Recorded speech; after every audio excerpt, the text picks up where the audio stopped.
Assalamualaikum, halo semua. Kenalkan, nama aku Kisha Wia Putreno dari kelas 10D. Hari ini aku mau ngejelasin materi singkat tentang sistem komputer, jaringan komputer dan internet, algoritma, dan pemrograman. Sistem komputer adalah perangkat-perangkat komputer yang saling berhubungan dan berinteraksi satu sama lain. Fungsinya untuk melakukan proses pengolahan data sehingga dapat menghasilkan informasi yang diharapkan oleh penggunanya. Bagian-bagian komputer. Yang pertama, perangkat keras atau hardware yang terdiri atas 4 komponen dasar, yaitu perangkat masukan atau input, perangkat pemroses atau central processing unit, perangkat penyimpanan atau storage unit, dan perangkat keluaran atau output unit. Yang kedua, ada perangkat lunak atau software yang berupa program yang menjalankan perangkat keras komputer. Software dalam hal ini dikelompokkan menjadi dua jenis, yaitu perangkat lunak operasi atau operating system of software dan perangkat lunak aplikasi atau application software. Manusia atau pengguna disebut dengan brainware, merujuk pada orang yang menjalankan serta mengendalikan hardware dan software.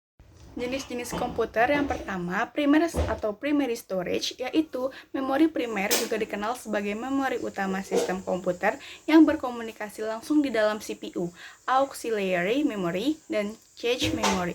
Tempat penyimpanan sementara disebut RAM. Yang kedua, ada sekunder atau secondary storage, yaitu memori sekunder adalah ruang penyimpanan permanen untuk menampung sejumlah besar data seperti hard disk. Jaringan komputer adalah suatu sistem jaringan yang digunakan oleh komputer untuk saling berkomunikasi. Interaksi antar komputer terjadi melalui pertukaran data. Komputer yang meminta dan menerima layanan data disebut dengan klien, sedangkan komputer yang memberikan dan mengirim layanan disebut dengan server. Sistem klien server saat ini digunakan di hampir seluruh model jaringan, mulai dari jaringan lokal dalam suatu ruangan hingga menjadi jaringan lintas negara. Melalui jaringan komputer, data dapat didiskusikan dengan praktis dan cepat dari satu komputer ke komputer lain. Manfaat jaringan komputer yang pertama, berbagi dokumen, yang kedua, menjaga kerahasiaan data, yang ketiga, memudahkan komunikasi, yang keempat, penyebaran informasi, yang kelima, menghemat biaya, dan yang terakhir, membantu aktivitas masyarakat. Jenis jaringan komputer yang pertama, jenis jaringan berdasarkan jangkauan geografisnya. Berdasarkan luas cakupannya, jaringan komputer terbagi menjadi 3 jenis. Yang pertama, Local Area Network atau LAN, Metropolitan Area Network atau MAN, dan Wide Area Network atau WAN. Jenis jaringan lokal LAN adalah jenis jaringan yang digunakan untuk kepentingan pribadi atau organisasi kecil di mana seluruh komputer terletak di satu lokasi yang sama. Luas jangkauan suatu jaringan LAN mencapai 10 km. Jaringan ini biasanya digunakan untuk pertukaran data internal dan penggunaan perangkat secara bersama-sama, seperti printer dan scanner. Yang kedua adalah jaringan metropolitan atau MAN, yaitu mencakup wilayah yang lebih luas sehingga 50 km dan menghubungkan banyak lokasi sekaligus. Kabel fiber optik menjadi kabel transmisi yang paling diandalkan untuk jenis jaringan ini. Yang ketiga adalah jaringan WAN, yaitu merupakan jenis yang paling luas cakupan geografisnya. Jaringan ini menghubungkan berbagai wilayah di seluruh dunia. Jenis jaringan ini digunakan oleh organisasi yang sudah bertaraf internasional. Satelit merupakan media transmisi utama untuk jenis jaringan ini, walaupun banyak juga yang mengandalkan kabel fiber optik lintas negara. Yang kedua adalah jenis jaringan berdasarkan fungsinya. Jika dilihat berdasarkan fungsinya, jaringan komputer terbagi menjadi server client dan peer-to-peer. Jaringan server client mengandalkan satu komputer yang dibuat khusus sebagai server untuk melayani request dari klien, sedangkan komputer-komputer lain berperan sebagai klien yang meminta data dari server.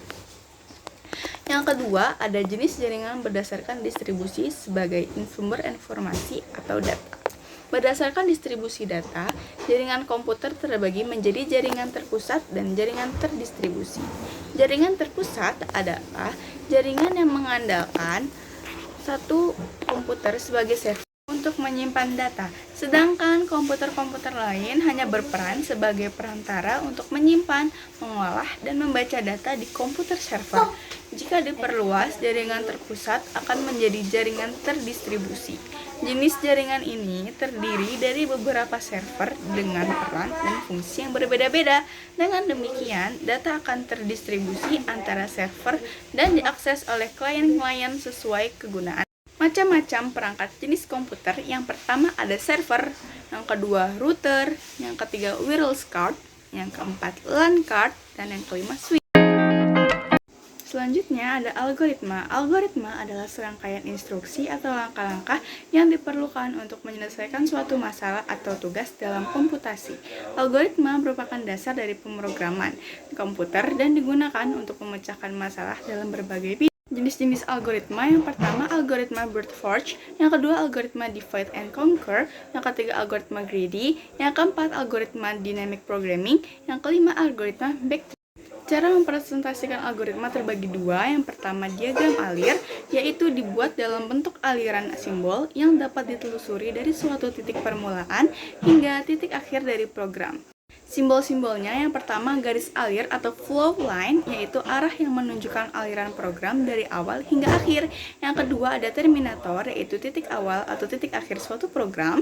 Yang ketiga ada proses, yaitu suatu kegiatan komputasi yang dilakukan oleh program. Yang keempat ada keputusan, yaitu merupakan titik percabangan yang salah satu cabangnya dapat dilalui oleh program berdasarkan suatu kondisi. Yang kelima ada masukan atau input, keluaran atau output, melambangkan titik saat program akan menerima suatu data atau menghasilkan suatu informasi.